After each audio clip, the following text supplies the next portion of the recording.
All right. Minute past 6, at least in the UK. I think we're ready to go. Welcome now officially to our the webinar. It's the second time Tony and I are doing it, but the first live Agile Encounters Part 2.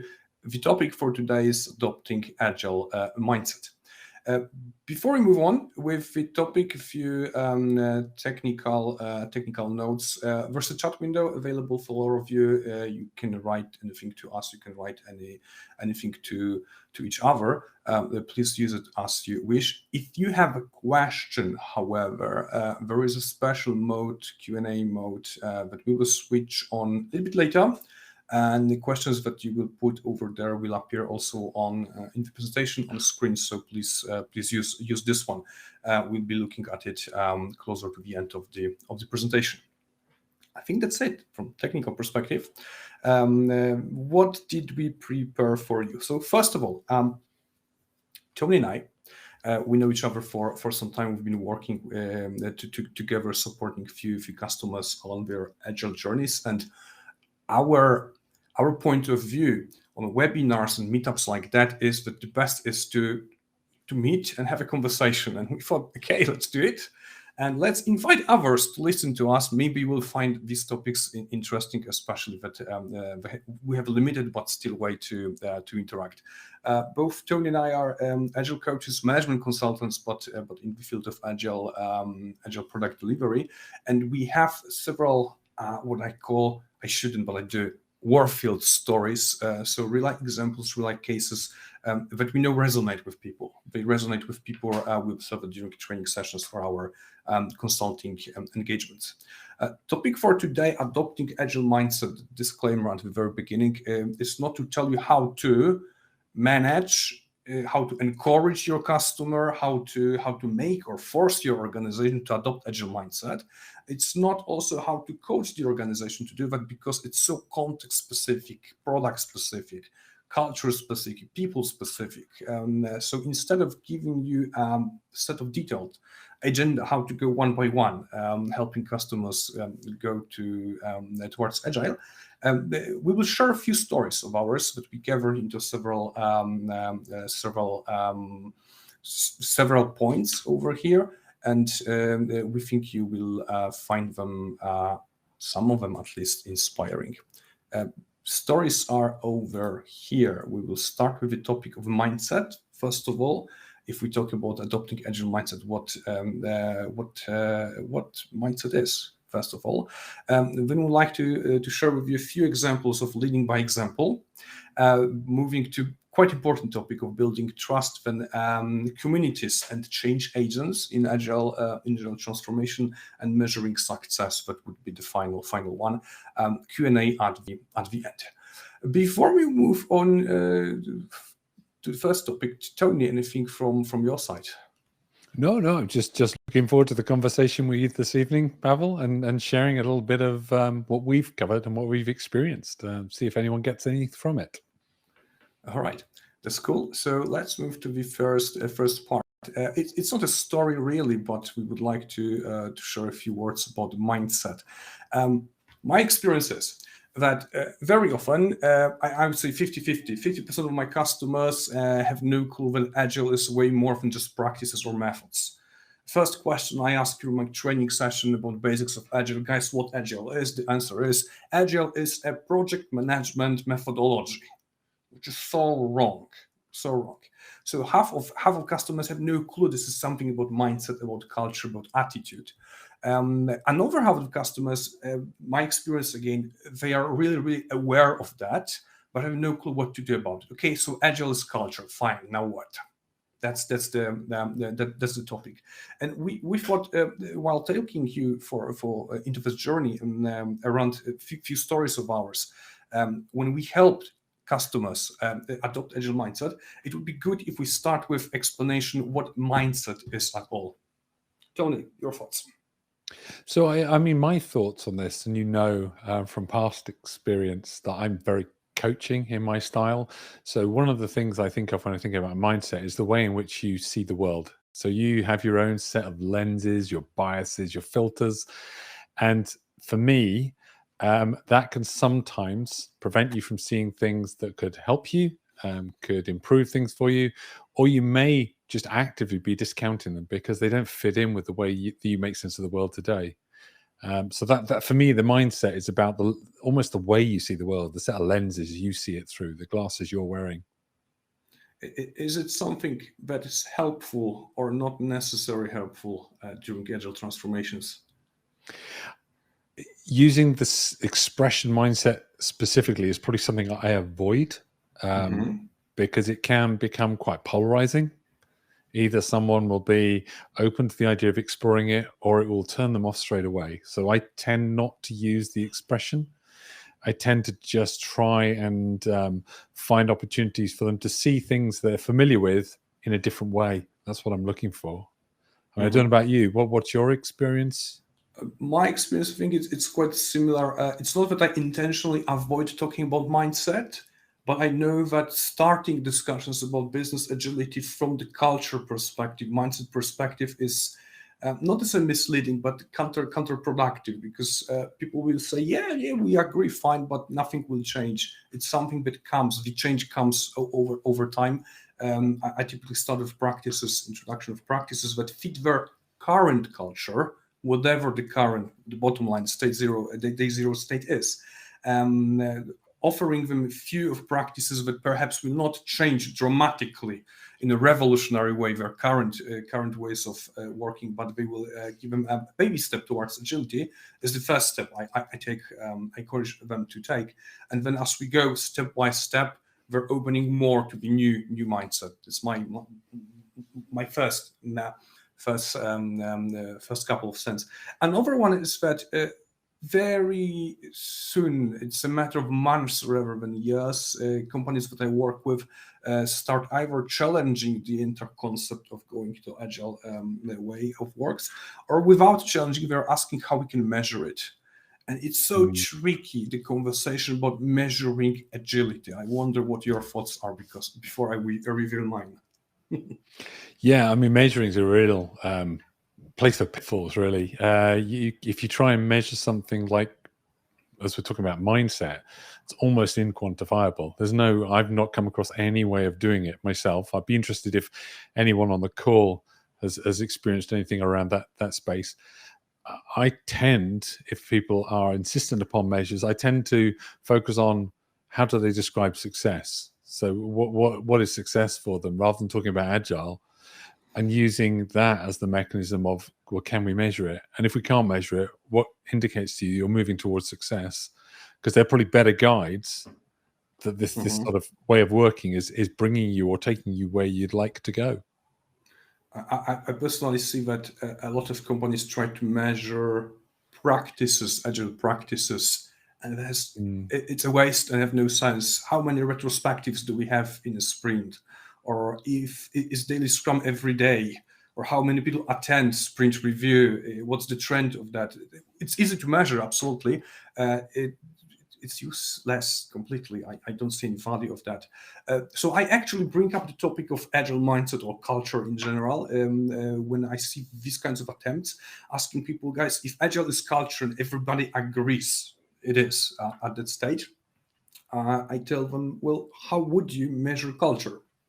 Are there any ways and any proper research methods in the field of culture? And of course there are, but they're very expensive and time consuming. It's observation, interviews, ethnography, for instance, something that you wouldn't do, and that leads us directly to the conversation that the best way to measure agile is to measure how good or bad we as organization are in achieving business goals, because agile is just a tool. It's a way helping us achieve the goals. If we are better in achieving the goals, that means the entire idea for taking the path towards agility was not so bad.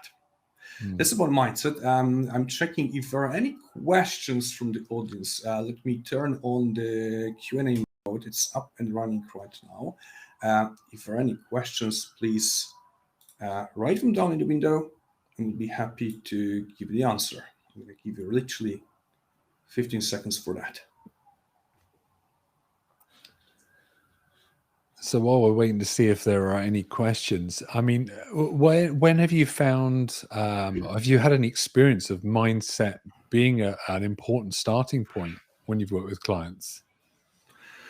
It's a tough question. I'd say yes, but in a bit negative way. So I'm really keen to find out what the day zero mindset of my customer is, especially if it's very very far away from agile mindset, because Right. that gives me a hint. It would be very hard to challenge a few things. We need to start slower, or we need to plan the journey in a way different way. And I think that's something that I see quite often. Maybe it's Mm. maybe it's the way, maybe it's the thing who my customers are. Typically, these are companies that really struggle and they're far away from agile mindset. If I had a customer that is already agile by design and they just want to learn more, it would be so easier. But this is not my profile, not yet, I'd say. So it's quite tricky indeed. But I pay attention to it from day zero to find out where potential risks could be.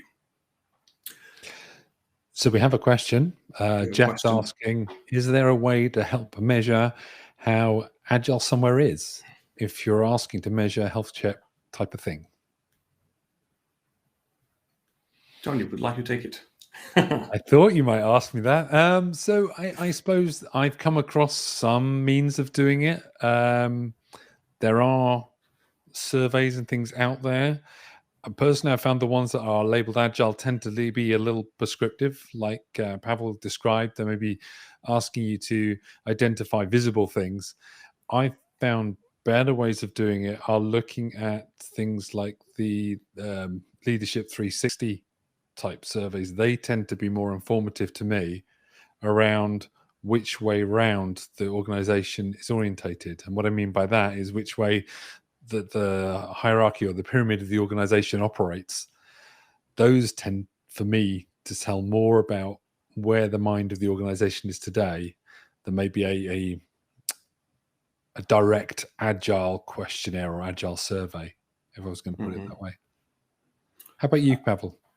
I remember one way that I really liked, way of helping organizations measure agility. It was designed within Scrum.org, as far as I remember, years ago. It's not in use anymore. It was before Scrum.org found out evidence-based management framework. A few years before that, it was a sort of survey plus a set of questions for real interviews that, as an agile coach, Scrum coach these days, you would have your organization. So it was a process. The entire agility was defined within based on 5 different domains. And it was a series of questions that you are not assessing yourself as a coach, but you're engaging the organization, the managers included into the journey. And the questions were not directly about the practices, but about the outcomes, about what was important. I think that's my guess only. Frankly, I never asked, but this project was not continued because it was time consuming. It took a few days to have the full assessment, and therefore very expensive. And to make sense, you need to repeat it quite often. There's one more question. So before we move on, let's try to answer this one. Question of Wojtek. If agile mindset can be measured, how we would know whether we have agile mindset or whether we are on the right track to adopt it? Also, why should we care about adopting agile mindset at all? Over to you, Tony.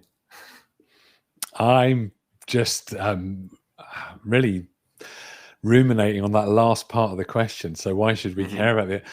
I honestly don't believe you should care about it. There's other things far more important, and getting that mindset is probably a byproduct of getting to there. Some things that you want to achieve may be not within your gift until you have that kind of mindset, but getting the mindset itself is not in itself the goal. So I would say, yeah, as we've discussed, it's really difficult to actually measure this kind of stuff. So I'd go for things that can be measured, that count, that are important, and use those to be a guide to whether you're sort of embracing those kind of agile ways of working, agile mindset. Mhm. What were I your tend thoughts, to Pavel? I tend to agree, first of all, and in case of such broad questions, I very often come back to the roots. So 2001, the manifesto for Agile software development. As Agile as it was defined, it was a set of values and principles, something that you can't literally do. Something that describes your attitude, approach to software production these days, mindset in general, and perhaps that's why we care about. I do agree with you that if we talk about a particular organization on their agile journey, already agile organization, it doesn't really matter. What does matter is their business goals, their outcomes. Agile is just a tool, and as such, I wouldn't care about it. But if agile is treated seriously. Agile is not just practices and methods; it's the entire complete system, including values and principles. So if we miss that part, we actually miss half of the toolkit. I'd say so, and that's why it's perhaps important.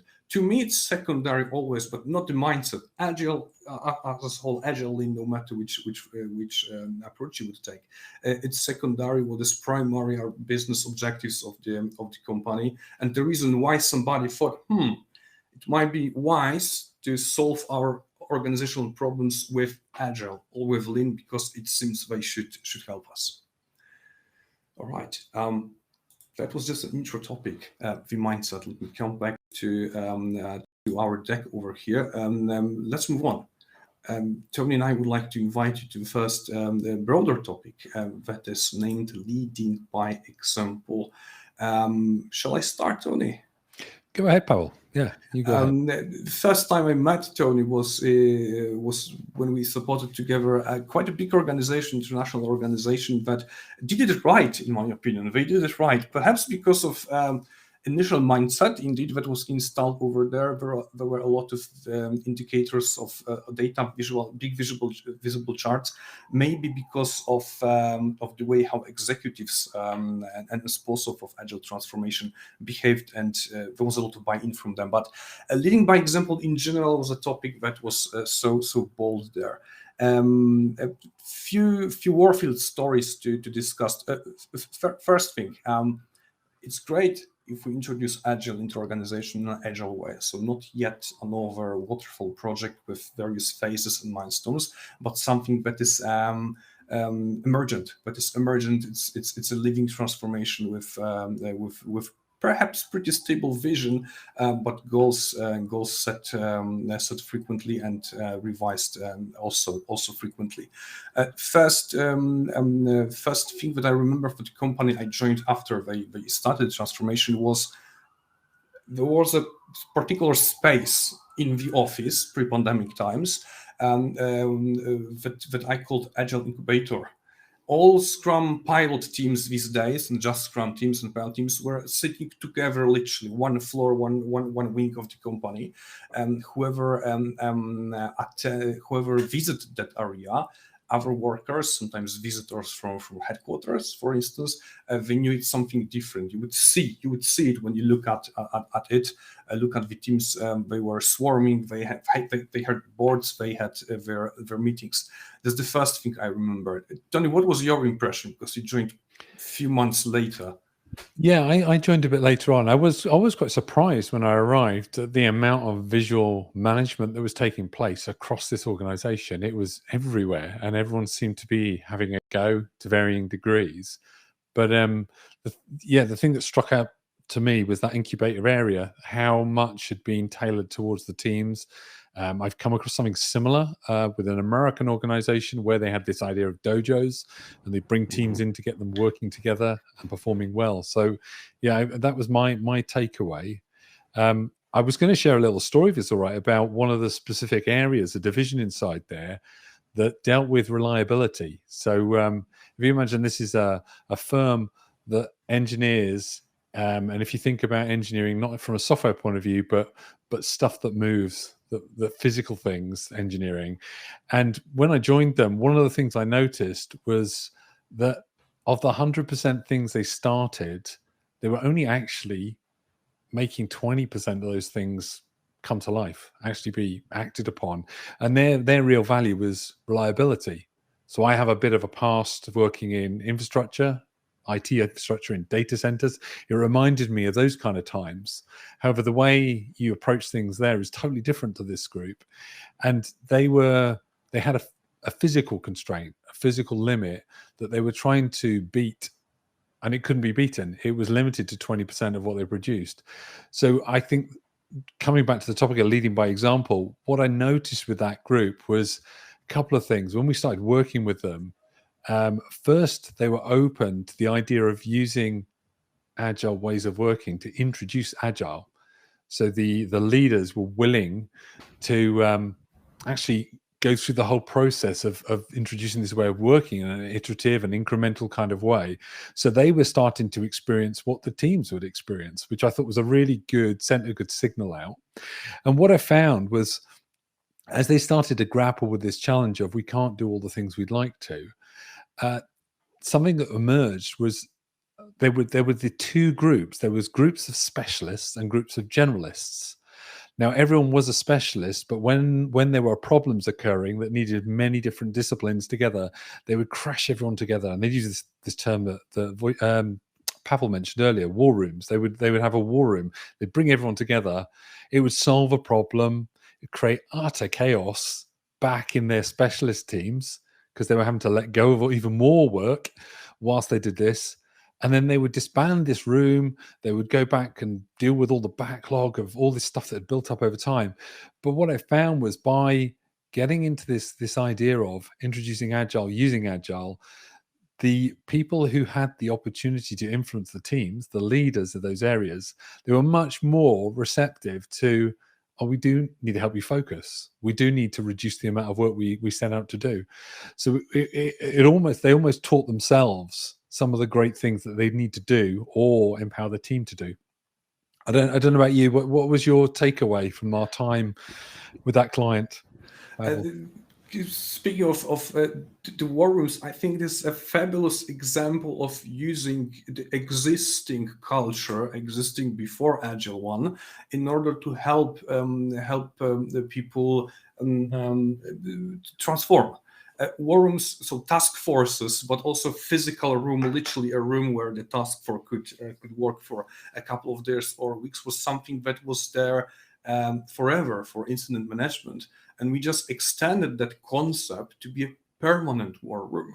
Maybe not a room a little bit bigger hall actually, but we did the same. So we had boards with the most important information. We had a separate Kanban board for blockers and impediments.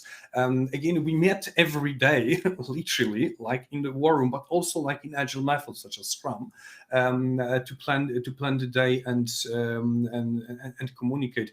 I think starting from the concept that we were familiar with and using it in more agile way was one of the key success factors over there, especially that typical war room during incident management was a place that a lot of executives visited also, because incident is something important that perhaps we should take a look at. So we were also visiting our agile war room. In that case, they were exposed to what we were doing over there, and also engaged in solving impediments in unblocking what was blocked. That's what I remember mainly from these times. Unfortunately, we don't have any pictures. NDAs forbid us from showing them, but it was big, and we will have the one more chance to talk about it closer to the end of our presentation today. One more thing, if I may, Tony, something that I recall also as key success factor, and we already spoke about it a little, supportive executives. I hear it very often. Of course, we do support agile ways of work. However, to hear the declaration versus to see executive team really using agile also for their own, there are two different stories. And the one that we can share is that executive leadership team reached out to us not at the very beginning of the transformation, after several months actually, that they would like to use agile ways of work as well. First of all, to improve they work as a team, executive, but still leadership team. Secondly, to lead by example. And what was introduced with our help order was a Kanban board to help them manage portfolio of strategic initiatives. It was not in a room, but in a corridor, so that everybody could see it, and really supported all the efforts of ours in the transformation at this stage. And Paweł, as you say that, you just reminded me, tying this back to mindsets. There was one individual in that area we worked with, and when we started working with them, the idea of having any slack time, any free time to themselves was unthinkable. That was actually seen as potentially, it was a failing when we started. As we've gone through this journey with them, they wore the fact they had capacity to think and the capacity to actually make sense of what was going on as a badge of pride. So they would actually quite openly say, in their group of their peers, I've got free time on my hands, and that's a good thing, because I can actually really focus on what's getting in the way of this, or what does the team need from me next. So it was amazing watching that individual in particular go through that kind of journey of, I'm not sure about this stuff, to, actually, I do see some kind of benefit for me, and then I can help others as a matter of that. So yeah, that wearing slack time or available capacity as a badge of pride was a real takeaway for me of a shift in mindset. I think many of people here listening to us will be interested in how did we achieve that, and I think that's a great segue to the next story, next set of our stories. Let me bring you over here just to summarize what we're talking here about regarding leading by example. First of all, something obvious but very important, especially if you are down there trying to help your customer apply Agile while introducing Agile. As simple as that. Help leaders experience the journey the teams are going through. That works on both ends. First of all, teams see that it's not just for us. Leadership do care as well. So they lead by example, literally. Second, leaders literally experience the journey of the teams and see what they struggle, or what they potentially could struggle with.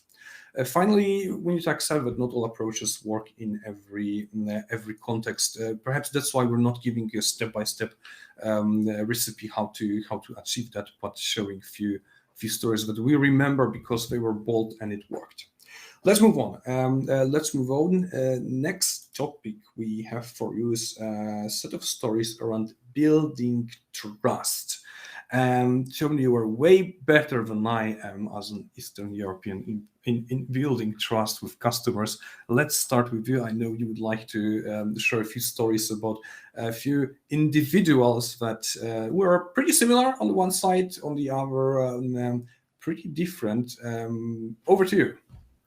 Yeah, and just to really pay back the compliment you just gave me, I don't know if I'm any better at building trust. I think it's all down to the relationship you develop with individuals, and for some of us, certain individuals we can work better with than others. And I think when you're working in this space, you have to acknowledge sometimes I'm probably not the right person to be working with this group or this individual. I think in the example I'm going to give now, I nearly came to that conclusion. I'm thinking of, it was an HR team. So it was actually in the field of people, really. And it was an individual I started working with who from day one, hearing what we were about to embark upon, was completely unconvinced on how on earth you can run an area and not assign all the work to everyone. They thought that was an unthinkable proposition. So getting back to mindset again, this idea that everyone would self-organize around the work, they would pull the work in, they would decide and assign themselves, it's just never going to work. And what I learned was that there was a huge amount of importance placed on the idea of status. And that was okay. So I acknowledge that that's okay. There's nothing wrong with some people having a need for status. That's fine. But what we discovered as we went along was they couldn't see beyond this idea of assigning work.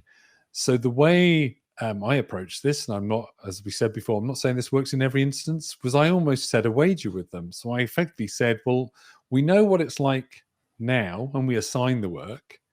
how about we run a little experiment and we see what it's like when we don't assign the work, and then we measure the difference. And this got them into the thinking about, again, what do they measure as success? So it's like, I'm not going to talk to you about self-organization. I'm going to talk to you about this, that, or the other. We just want to know, well, what's your outcome like today? What does it feel like today when you're assigning things? And what are you frustrated with? Let's be honest.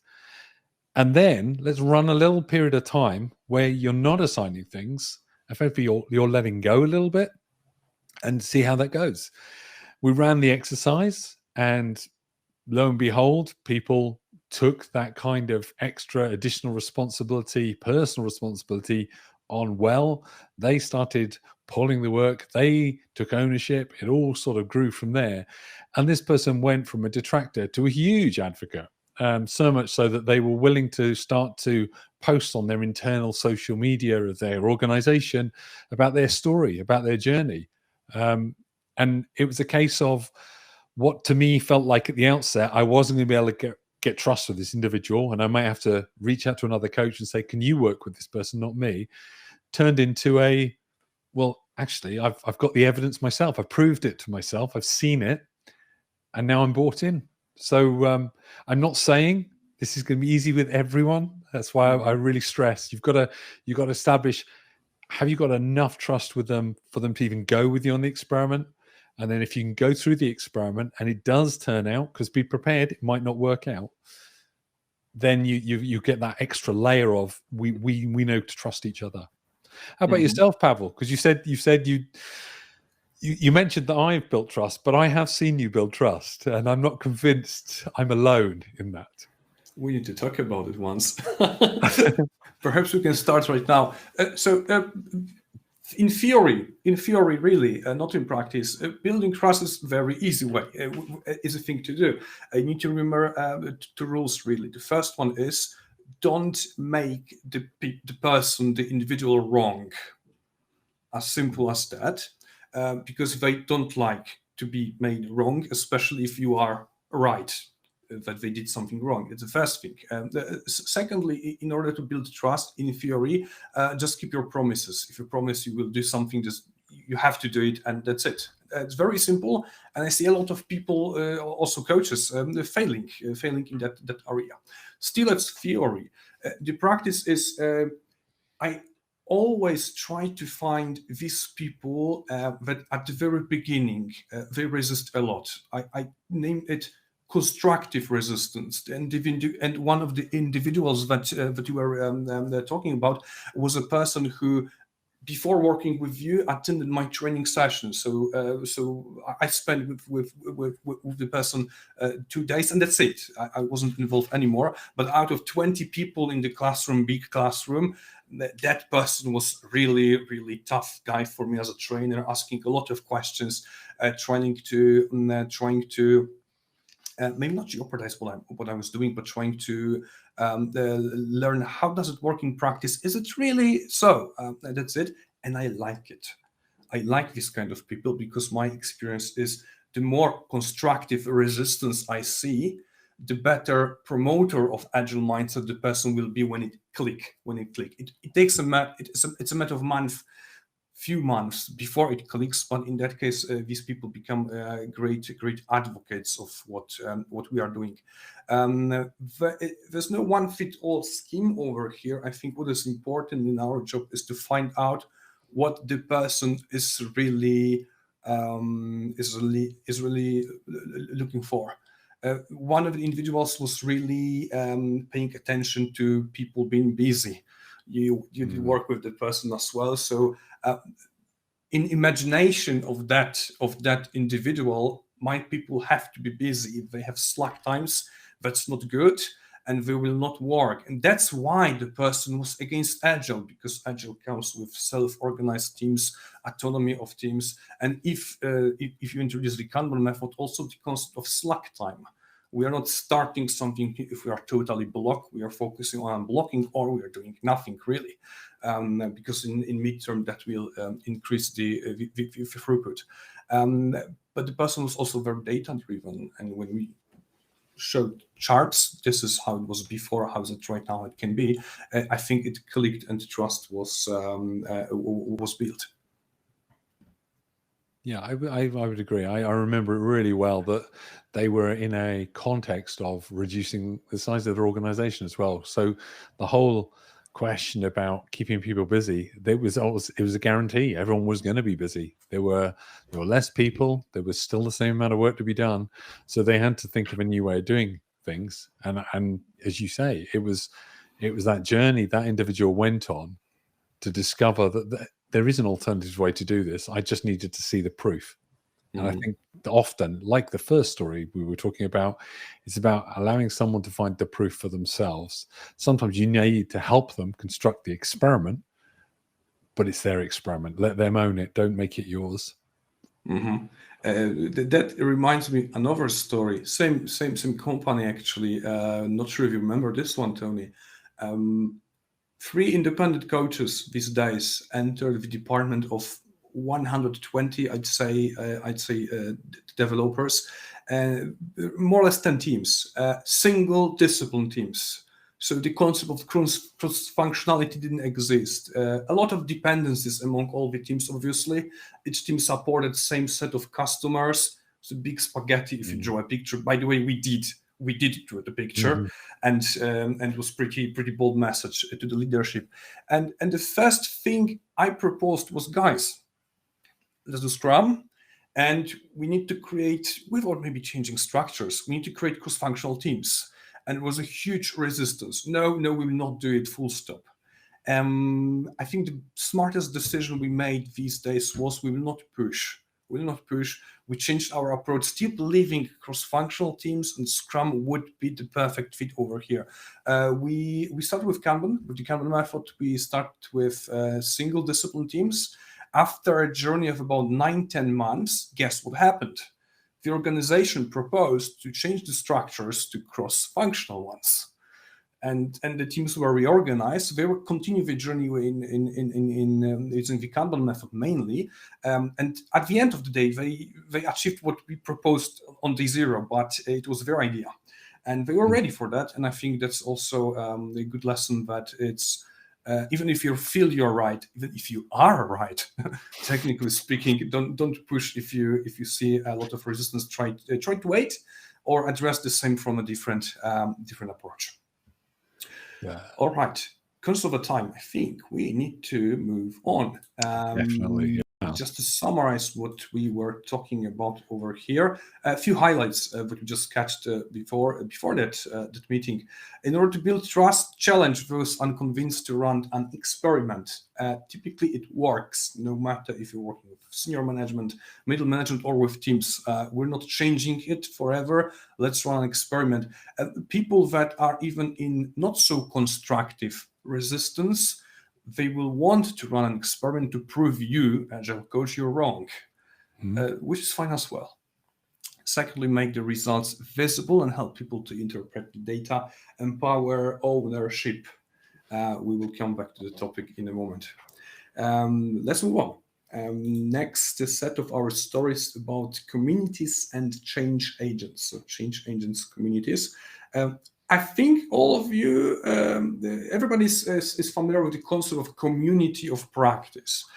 In brief, it's not a formal structure in an organization, but a community created bottom up, not by a mandate of the management, and a place where those who want, volunteers, interested, those people who already got buy-in on, or they're on the edge, they want to do something together. If this is community of practice of Scrum Masters, these are simply Scrum Masters, not all of them, but just these who want to share their experience, learn together.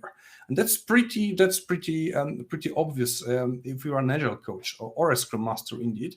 However, we found out during our journey that there are a few ways how you can build in a differently, not so obvious ways. Shall we tell a few words about it, Tony? Yeah, I think so. And I was also going to mention, Paweł asked you a question in the audience there. The question and answers is still open. So if you do have any questions, please pose them through, and we'll try and pick them up either through the conversation or at the end. But yeah, in terms of this is a team-based story, really, and what it took me back to was my coach mentor gave me this expression which I never liked, if I'm being honest. He talked about you've got to establish a team of schemers, and I didn't like the term schemers, but I get what he meant by it now.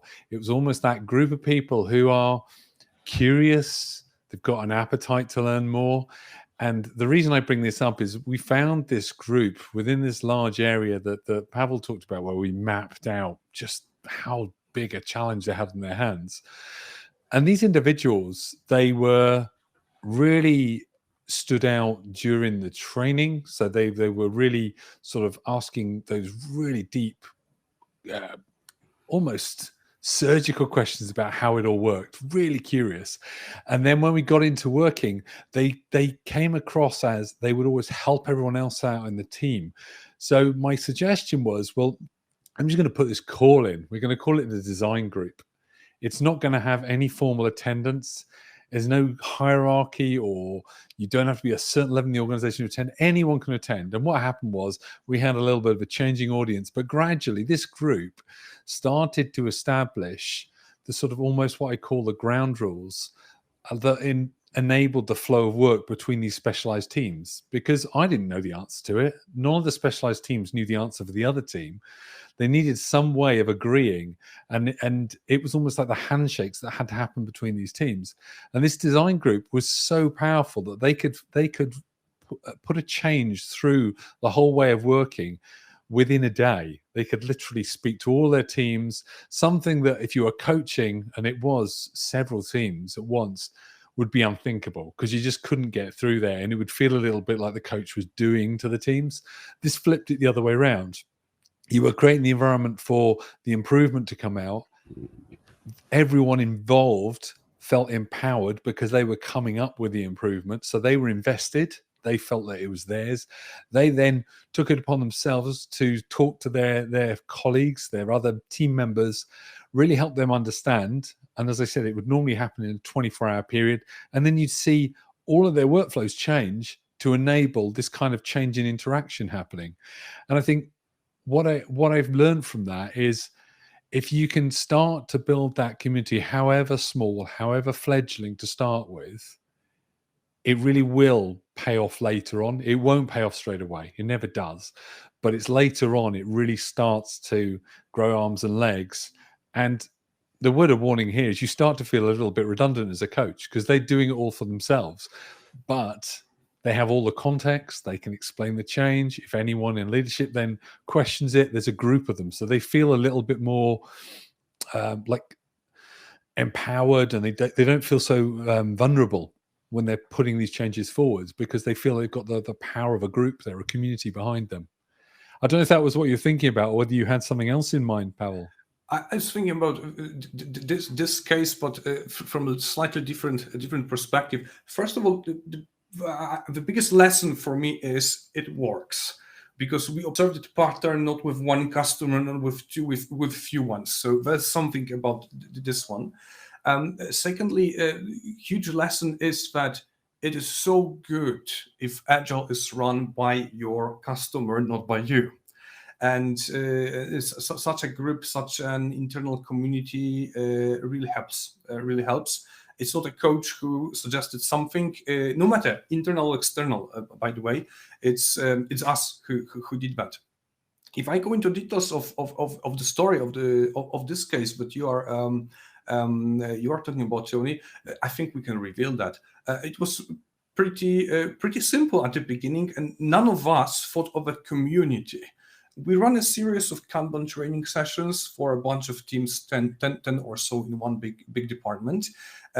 Each team started to work with a coach, preparing their Kanban systems. And one of the first steps you do with your team is a static workshop. Static is a practice from Kanban world. Static stands for systems thinking approach to introducing Kanban. Pretty focused meeting or series of meetings with your team, helping them discover why they want to create Kanban system, how they want to do it, how they want to manage it. And I would put a full stop over here, but it was not one team. As I mentioned, it was several teams in one department, and very, very soon they find out there are many dependencies, and it's good if we communicate. And they've struggled because each team designed their board in a different way, which is good. We don't want to set up one standard, but they thought if we talk, we will at least see what we can do on the interface among the teams. And that's where we created the group. It wasn't a community, it was a task force, I'd say. A bunch of people who already got Kanban, so they knew what we're talking about, with our assistants as coaches, trying to find out some solutions to the current and local pain points that they had.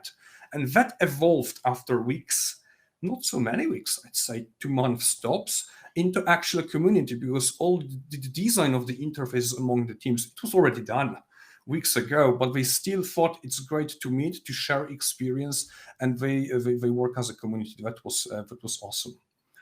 My second story from a similar area would be something about pilot teams. One of good ideas to start an agile transformation, if you're focusing on a big organization, anything above 50 people, I'd say, is to start with pilot teams. So nominate 1, 2, maybe 5 teams, projects, even old-fashioned traditional projects, where you would like to test which practices and methods from Agile work, which doesn't. If pilot teams are managed well, so they have full support of an Agile coach, proper training at the very beginning. We know exactly what we want to achieve with them, not from project perspective, but Agile transformation perspective. These people involved into pilot teams will be great change agents later when pilot teams are dismissed and they come back to their original teams. And that's exactly what happened to us a couple of times.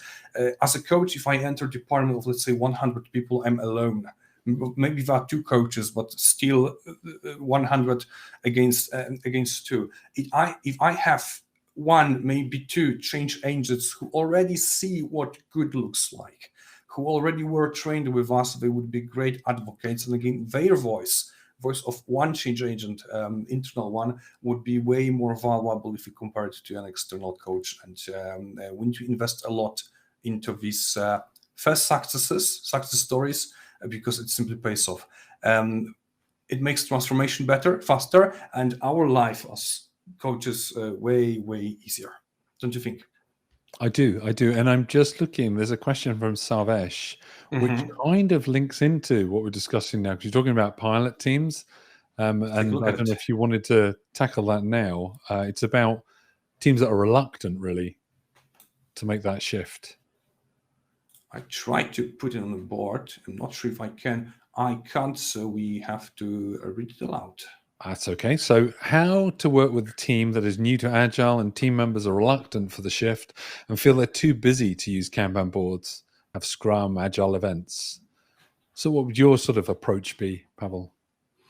I think in the same spirit that we started, Agile is not for sake of Agile, but Agile is a tool or set of tools to solve problems. I would start with problems.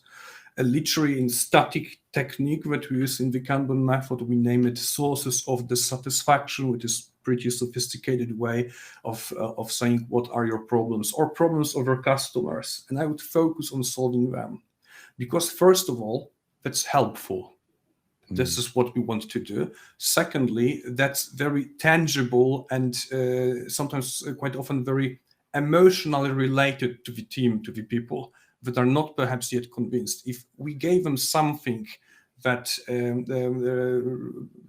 gave them relief from the day-to-day problems, they will like it, they will be happy, and they will be interested in going forward. So I wouldn't explain them one more time and yet one more time why is it important to have sprint retrospective. I would focus on their pain points, aim them, and solve them using Agile techniques, no matter which. How would you tell me? I would completely concur with that. So I would also take the pain points approach. The sort of the addition I would add in is if you can find a pain point that both the team experience and those who request things from them also experience, Mm. you've hit gold, because effectively by overcoming that, you make the team's life better and you make the requester's life better. So they're both going to effectively be motivated to support the change. So I'd say if you can find pain points that hit one or multiple parties, you've got far more support.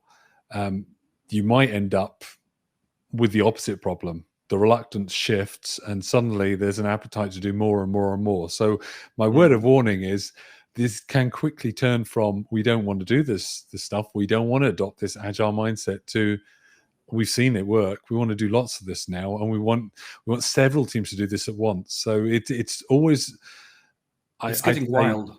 yeah, it's in my personal experience, it's operating within my own level of competence. So I'm always cautious not to extend or promise more than I can do. But pain points, as Pavel said, has been my way in as well of entering systems and organizations. Right. Thank you very much, Tony. Let's move on. I have a tab over here trying to summarize what we did talk about right now. Change agents and communities. Identify early advocates. Very often, especially nowadays, you will see people who did work using agile ways of work, for instance, for previous employer. So even if the organization have no clue what agile is, there are a few people who already know it from previous life. Start with them maybe. Build ownership through community, as we discussed, and encourage early pilot change agents to share their story with other parts of the organization. One warning from me maybe over here, because I remember it from one of the companies I did support 10 years ago or so. They did something that in theory was a great idea, in practice was rubbish. They invested a lot in one team. I wouldn't name it pilot team, just one team. Test-driven development, technical excellence, agile ways of work, extreme programming these days was perfect team. And when the organization management found out that looks great, they wanted to scale it up. And what they did was very, very bad. So they dismissed the team. They dismissed Team A completely, sent each single team member to join one of other teams. In that case, a team of 10 was dismissed, and 10 other teams got one team member, because the idea was that if a member of a great team now dismissed enters a new team, he or she will promote these ways of work, and his new home team would be affected. It doesn't work like that, unfortunately. I prefer different way of scaling, but perhaps there's a different story. Shall we move on, Tony? I think so, yeah. I think we've got one more area you want to touch on.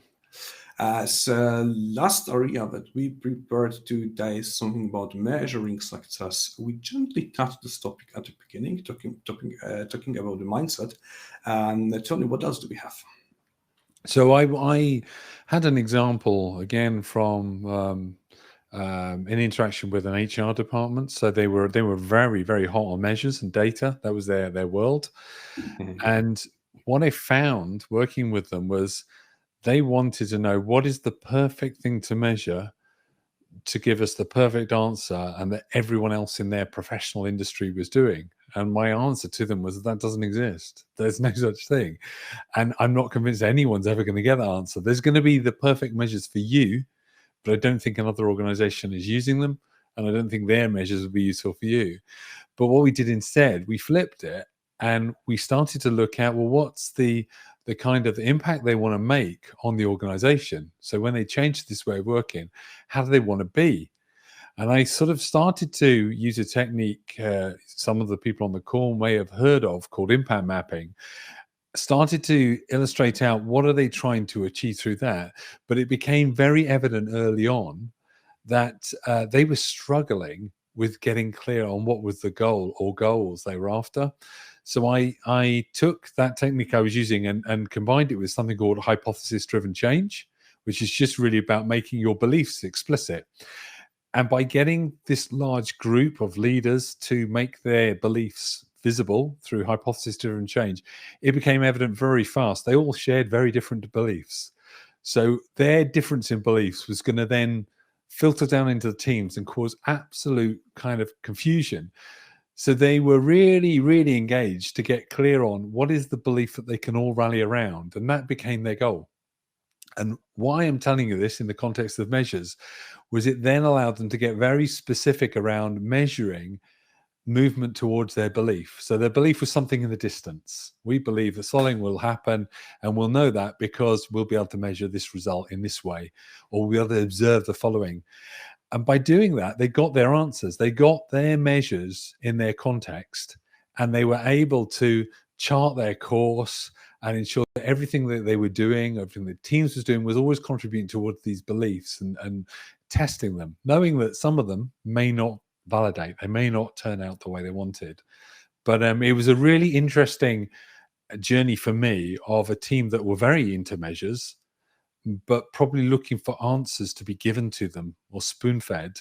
Whereas this way, they came up with their own measures, and they were then able to see, well, some of these things we're going to have to start thinking about because we've never really thought about measuring things in that way before, but we can do it. So that was really what it made me think of when we were talking about measures. How about you, Paweł? I'm really interested in the topic of that section, measuring success, not measuring agility or business agility, measuring the goals, but measuring success. If we are talking about adopting agile mindset, if you take any organization change management process, like any phases of change management, you will see one of the first key success factors is to share, to communicate successes, even if you have no success created, because that's very important to have early indicators that it can be done. Could be done in our organization. The approach we took so far is, of course, to measure what is important to be measured from day one, just to see how introduction of agile ways of work helps or not achieve our goal, but also focus on the successes. Pilot teams. I think what has to be done at the end of when we conclude each of the pilot teams during agile transformation is a proper case study, smaller or bigger, but something that you can immediately share with the rest of the organization. As a proof what worked, but also what didn't work is very important. In the topic of metrics, there are always crowds whenever we have a module or full training session about what we measure, what are the metrics in the agile world, because people think they will receive a set of answers from us. If you go agile, you need to measure this, and this. No, you won't get it because it's context specific, product, project, and organization specific. But what I would insist on, at least at the beginning of your agile journey with your organization, is find out few, 1, 2, maximum 3 things that you would measure, and these are related to value. Either number of users that you want to attract, or cost saving, for instance, or whatever else you produce, but something that is easy to be measured and very bold, and link it to any of your initiatives. That's quite important.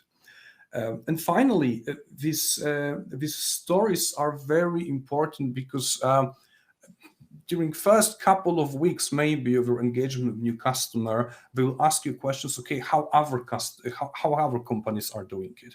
What are the successes from other industries? But very, very often they will ask you for examples, for real cases from the organization you're coaching. So if you have these cases, if you have first successes, and by success I mean any kind of learning, even if it was a failure business-wise, we learned, okay, Scrum will not work in that company. They prefer Kanban, and that's why. And we wrote a one pager on that, and that really helps. I remember, but these were good pre-pandemic times.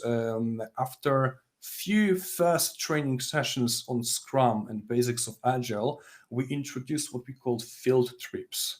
So it was 1 day or 2 days long class in one room.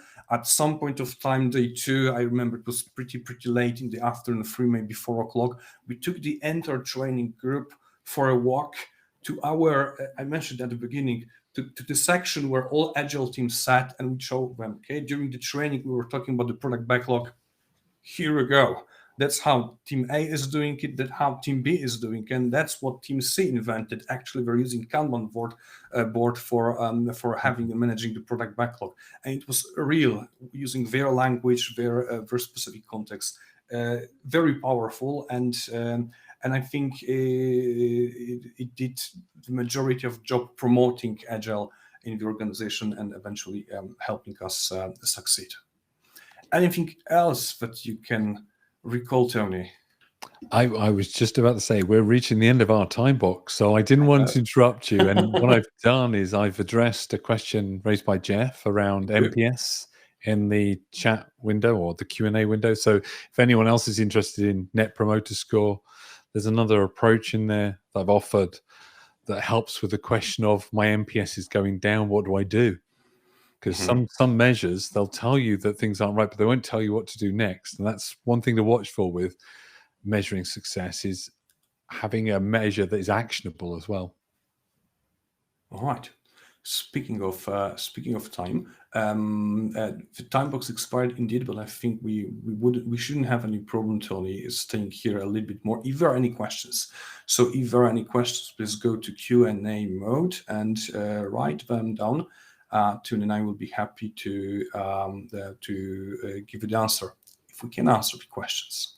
While you are typing, I hope we have a tiny surprise for you. Tony already mentioned impact mapping. Impact mapping is a technique not as popular as I thought, but used in Azure product management, helping us link business goals with user outcomes, customer outcomes, and eventually items of the product backlog. But from time to time, Tony or I, we like to use these techniques in a little bit different context. And for instance, Tony, you brought up the impact mapping technique used actually for creation of the plan for the entire transformation of that department, hypothesis-driven plan. We thought it might be a good idea if we had another encounter, Agile encounter, devoted actually to that topic. So already right now, we'd like to invite you for the third Agile encounter, impact mapping in practice. Again, Tony and me. Less discussion, less conversation, more perhaps practical examples. A disclaimer: we will not give you the full training on impact mapping itself. That would be perhaps the entire day. But we will, for those who are familiar with the technique, you will find out how else we are using it in context of agile transformation. For those who never use it, perhaps we will have a sort of primer at the beginning to help you look at it. If you are interested in joining it, don't hesitate to register. You can scan the QR code that is available over here, as well as click on the link that you should see right now on top of this webinar window. I'm taking a look at the Q&A section. I can't see any new questions.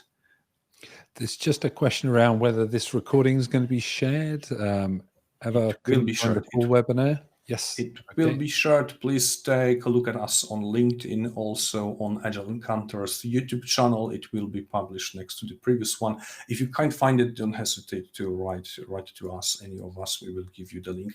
I can't promise it will be available instantly. I can assure you it won't, but quite soon, yes. All right. I can't see any other questions, so I think we are good. Tony, thank you for the conversation. To all of you, thank you for joining us, listening to us. I hope it was valuable. The first Agile encounter was just Tony and me talking. Today, a little bit more interactive, and it's live. Next time, perhaps we'll take another step and make it even more involving, given both Tony and I are professional trainers and we like interaction with public. But that's on March the 8th. Thank you very much. Take care. Thanks, Paweł. Speak to you soon.